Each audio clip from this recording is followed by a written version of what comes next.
Hey, how's it going? I am Josh from 91 Tech. Right now, we're going to quickly go over all of iOS 12's changes as fast as possible. Now, I don't have the beta yet to play around with, so I can't tell you guys everything, but I can tell you what they said at WWDC today, so let's get right into this. So, iOS 12 is going to support all devices from the 5S to, I guess, the iPhone 10. This is pretty awesome. I did a quick video on that, telling you all because I thought it was great. What's even better is that this is going to be a performance update. Old phones, not just new phones, but old phones should be actually faster on iOS 12, which is kind of a big deal. There's actually going to be quite a focus on old phones to make sure they're faster. Naturally, there are going to be AR improvements. That's not a big surprise. It wouldn't be an iOS release without that. Apple actually teamed up with Pixar for AR 3D graphics, which is honestly pretty cool. And they have also created a new file type for models. Not anything that most of you really need to know, but again, it is kind of cool. There's a new app coming in iOS 12 called Measure, and this is something I actually probably will use. Essentially, you can measure objects in AR. It's really simple, it's just like it sounds, and it'll be a welcome addition. To show off AR, they showed a really cool Lego game. I don't know if that's going to be released anytime soon, but it looked kind of fun. The Photos app is getting some more features. The biggest one was easier sharing, essentially. I'm not too into that, but hey, you might be.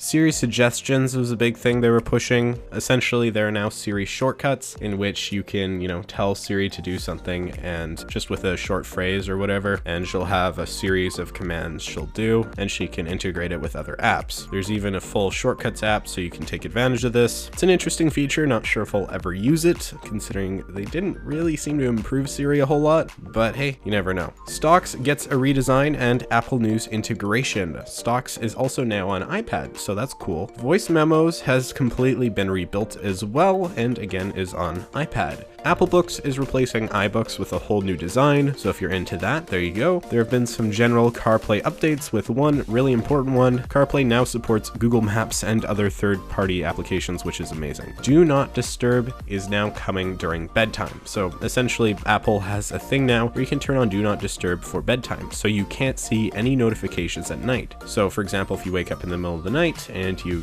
turn on your phone to see the time, it won't show you any notifications. This is actually great because I find myself a lot of the time reading those notifications and then I get kind of wound up, I wake up, and that's not great. So this will actually be super helpful. And yes, I know there's something big coming, and I'll get to it in a sec. Do Not Disturb can also automatically end at a certain time, so you can set Do Not Disturb to be on for like an hour or two, and that's pretty helpful actually. Also, notifications now can be tuned from the lock screen, so you can change their frequency, whether or not they're actually on, all from the lock screen, which is great. And here it is. Here's the big feature that everyone's gonna love. We now have grouped notifications. Holy cow, this is going to be so helpful. The biggest complaint with iOS in the last forever with people seems to be Notification Center. It's terrible. But now notifications will finally be grouped, so that makes life much easier. We have some interesting, more parental features, not all of them, but Screen Time is going to be a new app. So essentially you open it and it'll show you how much time you've spent on the device and what you've done with it. Parents of the world will rejoice to hear this. You can even set limits for app time,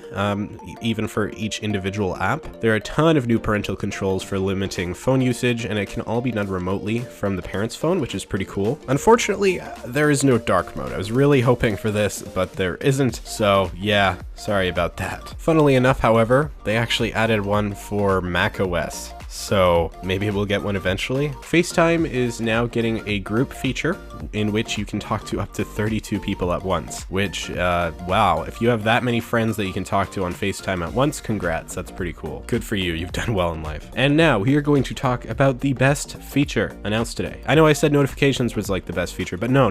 This is way better. There are now more Emoji options. You have tongue detection for Emojis, so now you can lick your lips with Emojis, or stick out your tongue, or do something to that extent. This is easily the best feature of the day. We have a new ghost, a koala, a tiger, and a T-Rex. And somehow even better, we have Memojis. Heaven help us. And so yeah, you can now create a personalized emoji. It actually looks really good, especially compared to the monstrosity Samsung tried to do. Also, the customization seems to be surprisingly in-depth. depth. And what's funny is you can actually use any Emoji, not just the Memojis, to replace your face in the Photos app or in FaceTime, and I'm gonna be honest, that's pretty hilarious. The Emojis have always been such a silly thing, but they actually are really cool, and it's good to see Apple is actually adding more features to it. And that's basically iOS 12. You might notice that isn't a ton of features, and that's okay, because the biggest thing is that this is a performance update. This is to get rid of the bad aftertaste iOS 11 brought. Also, side note, they said at one point that iOS 11 had a 95% satisfaction rate. I'm not sure where they're getting those numbers, but that does not sound right to me. Anyways, regardless, iOS 12 looks like it's gonna be great. Really looking forward to it. Definitely gonna install the beta, probably on my iPhone 5S. So yeah, stick around for that, and I think that's the end of this video. If you want to go follow me over on Twitter and Instagram, that'd be pretty cool. I was tweeting during all of WWDC. You can always like this video and subscribe for more content just like this. And with that all said, I'm Josh from 91 Tech, and I will see you all next time.